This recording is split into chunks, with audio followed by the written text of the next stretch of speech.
4 মাস পর চিকিৎসা শেষে লন্ডন থেকে দেশে ফিরেছেন বিএনপির চেয়ারপারসন খালেদা জিয়া। মঙ্গলবার সকাল 10টা 42 মিনিটে ঢাকার শাহজালাল আন্তর্জাতিক বিমানবন্দরে নামেন তিনি। খালেদা জিয়ার সফর সঙ্গীদের মধ্যে রয়েছেন দুই পুত্রবধূ ডাক্তার জুবাইদা রহমান ও সৈয়দা শর্মিলা রহমান। 2008 সালের 11 সেপ্টেম্বর দেশ ত্যাগের দীর্ঘ 17 বছর পর এবারই প্রথম দেশে ফিরেছেন বিএনপির ভারপ্রাপ্ত চেয়ারম্যান তারেক রহমানের স্ত্রী ডাক্তার জুবাইদা রহমান। এছাড়া ডাক্তার AZM জাহিদ হোসেনের নেতৃত্বাধীন খালেদা জিয়ার ব্যক্তিগত চিকিৎসক দলের 9 জন একই বিমানে দেশে পৌঁছেছেন। এর আগে খালেদা জিয়াকে বহনকারী কাতার আমিরের দেয়া বিশেষ বিমান এয়ার অ্যাম্বুলেন্স স্থানীয় সময় 4টা 35 মিনিট ও বাংলাদেশ সময় রাত 9টা 35 মিনিটে লন্ডনের হিথ্রো বিমানবন্দর ত্যাগ করে। লন্ডনের হিথ্রো বিমানবন্দরে খালেদা জিয়াকে বিদায় জানান বড় ছেলে ও বিএনপির ভারপ্রাপ্ত চেয়ারম্যান তারেক রহমান। তিনি বাসা থেকে মাকে বিমানবন্দরে নিয়ে যান। কাতারের রাজধানী দোহায় যাত্রাবিরতি শেষে বাংলাদেশ সময় ভোর 6টা 5 মিনিটে দোহা বিমানবন্দর রানওয়ে থেকে ঢাকার উদ্দেশ্যে রওনা করেন। কাতারে খালেদা জিয়ার সাথে সৌজন্য সাক্ষাৎ করেন কাতারে বাংলাদেশি রাষ্ট্রদূত মোহাম্মদ নজরুল ইসলাম। এদিকে বিমানবন্দরে খালেদা জিয়াকে স্বাগত জানান বিএনপি মহাসচিব মির্জা ফখরুল ইসলাম আলমগীরের নেতৃত্বে দলের জাতীয় স্থায়ী কমিটির নেতারা। এছাড়া বিমানবন্দর সড়ক থেকে খালেদা জিয়ার বাসভবন ফিরোজা পর্যন্ত সড়কের দুধারে দাঁড়িয়ে খালেদা জিয়াকে স্বাগত জানান দলের নেতাকর্মীরা। এ সময় নেতাকর্মীদের হাতে ছিল বাংলাদেশ ও বিএনপির পতাকা। এর পাশাপাশি রয়েছে নানা রং বেরঙের ফেস্টুন, ব্যানার, সেই সঙ্গে স্লোগানে মুখরিত করেছেন পুরো এলাকা। এর আগে সকাল থেকেই খণ্ড খণ্ড মিছিল নিয়ে বিএনপি নেতাকর্মীরা বিমানবন্দর থেকে খালেদা জিয়ার বাসভবন ফিরোজা পর্যন্ত সড়কে অবস্থান নিতে থাকেন। জনসাধারণের চলাচলে যেন অসুবিধা না হয় সেটা নিশ্চিত করতে দলীয় নেতাকর্মীদের এই সড়কের ফুটপাতে অবস্থান নেওয়ার কড়া নির্দেশনা দেওয়া হয়েছে দলটির শীর্ষ পর্যায় থেকে। এদিকে বেগম খালেদা জিয়ার গুলশানের বাসা ফিরোজায় নিরাপত্তায় রয়েছেন সেনাবাহিনীর সদস্যরা। এছাড়া আইনশৃঙ্খলা বাহিনীর বিভিন্ন পর্যায়ের সদস্যরা রয়েছেন।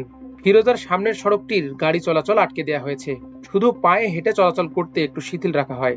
কঠোর নিরাপত্তা বলয় তৈরি করেছে আইনশৃঙ্খলা রক্ষাকারী বাহিনীর সদস্যরা।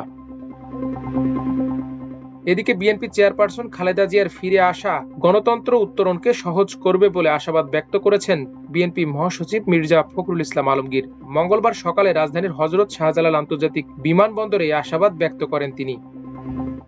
দেশনেত্রী বেগম খালেদা জিয়া প্রায় 4 মাস চিকিৎসা শেষে তিনি আজকে দেশে ফিরে আসছেন। এটা আমাদের জন্য, জাতির জন্য আজকে আনন্দের দিন এবং আমরা আজকে গণতন্ত্রের উত্তরণের যে সময়টুকু, এই সময়ে তার উপস্থিতি আমাদের দেশের জন্য, জনগণের জন্য একটা অত্যন্ত উল্লেখযোগ্য দিক। আমরা মনে করি যে বেগম খালেদা জিয়ার উপস্থিতি, তার দেশে ফিরে আসা, এটা আমাদের গণতন্ত্রের উত্তরণের পথকে আরো সহজ করবে, দেশকে একটা সঠিক বৈষম্যহীন একটা পরিস্থিতির দিকে নিয়ে যেতে সহযোগিতা করবে। দেশনেত্রী বেগম খালেদা জিয়া যেন অত্যন্ত সেফলি এখানে দেশে এসে পৌঁছতে পারেন, আমরা সেই জন্য দোয়া করছি। দেশবাসীর কাছে এই দোয়া চাইছি যে দেশবাসী তার সুস্বাস্থ্যের জন্য দোয়া করেন এবং দেশবাসী যেন গণতন্ত্রে ফিরে যেতে পারে, তার জন্য একটা পথ সহজেই আমরা অর্জন করতে পারি, সেই আহ্বান আমরা জানাচ্ছি। গত 8 জানুয়ারি উন্নত চিকিৎসার জন্য যুক্তরাজ্যের লন্ডনে যান বাংলাদেশের সাবেক প্রধানমন্ত্রী খালেদা জিয়া। তার শারীরিক অসুস্থতার কথা জেনে কাতারের আমির Sheikh Tamim bin Hamad Al Thani air ambulance দিয়েছিলেন। সেটিতেই তিনি লন্ডনে যান। কাতারের আমিরের দেয়া এয়ার অ্যাম্বুলেন্সে আবার লন্ডন থেকে দেশে ফিরলেন তিনি। লন্ডন ক্লিনিকের বিশেষজ্ঞ চিকিৎসক অধ্যাপক প্যাট্রিক কেনেডি এবং অধ্যাপক জেনিফার ক্রসের তত্ত্বাবধানে চিকিৎসাধীন ছিলেন বিএনপি চেয়ারপারসন।